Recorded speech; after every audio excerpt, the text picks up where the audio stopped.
In last week's episode of my solo road trip across New Zealand, the adventure began as I crossed the Cook Strait by ferry, explored Marfel's Beach and the beautiful Kaikoura Peninsula. In this week's episode, I summit Mount Fyffe, New Zealand's equivalent to Mount Fuji and one of the most underrated day hikes in New Zealand.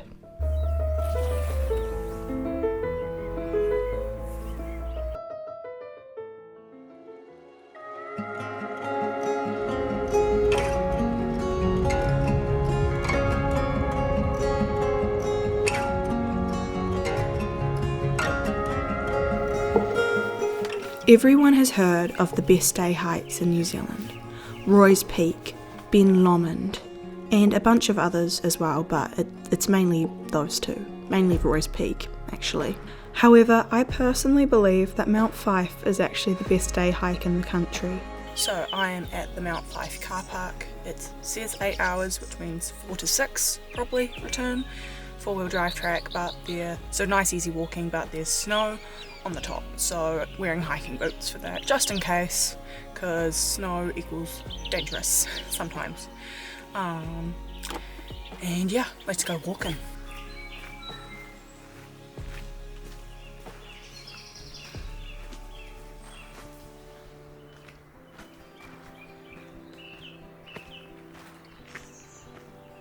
Honestly, the first part of this is not going to be that interesting. It's just in the bush on a 4-wheel drive track, so I think I might see you guys at the top.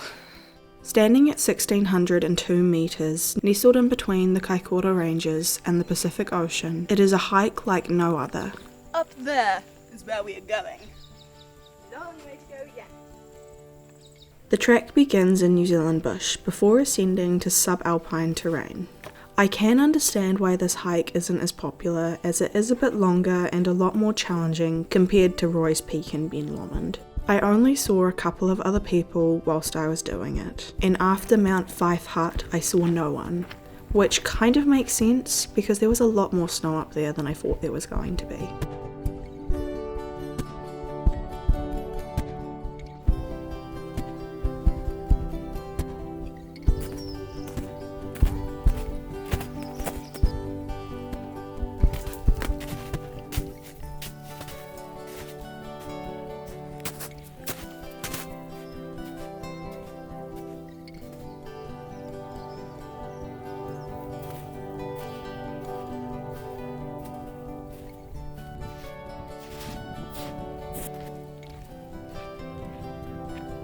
I definitely struggled a bit with the snow as I hate snow, but I still made it to the top in around 3.5 hours.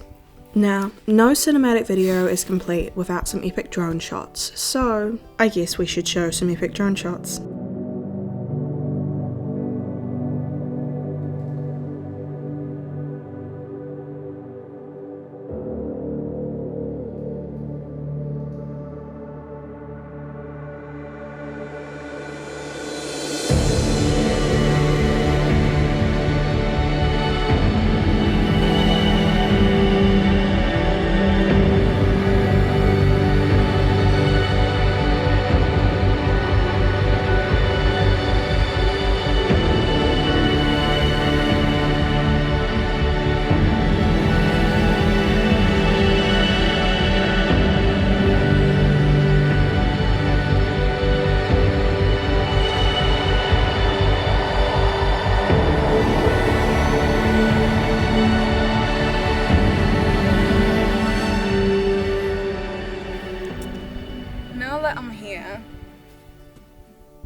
This was a lame hike to do. I don't like snow.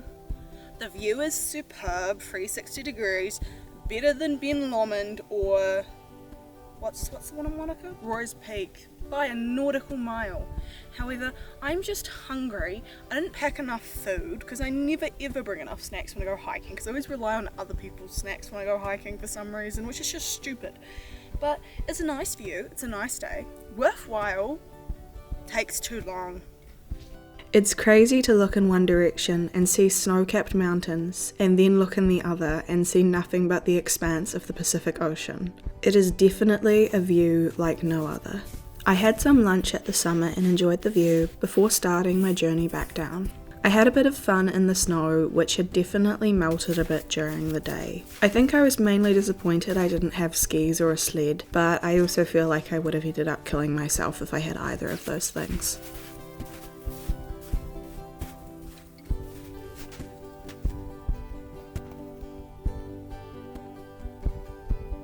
Simba, everything the light touches is our kingdom. Yep. Although Doc said 8 hours, I was expecting to be faster, and it took me around 7 hours in total, which I thought was actually a bit slower than I was expecting.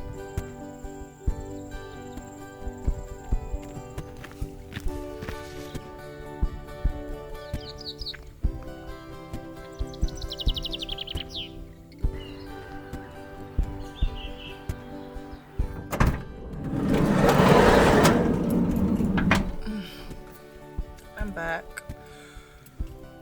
And I just want food and water and bed, and that's it. The end. Luckily, I made it back down in time for an epic East Coast sunset. And then, obviously exhausted, it was time to go to sleep. In next week's episode, I travel from the Pacific Ocean to the Tasman Sea, crossing the entirety of New Zealand from the east coast to the west via Arthur's Pass, with some of the most stunning scenery, waterfalls and mountains known to man within my grasp. So, I'll see you next week. Doodles!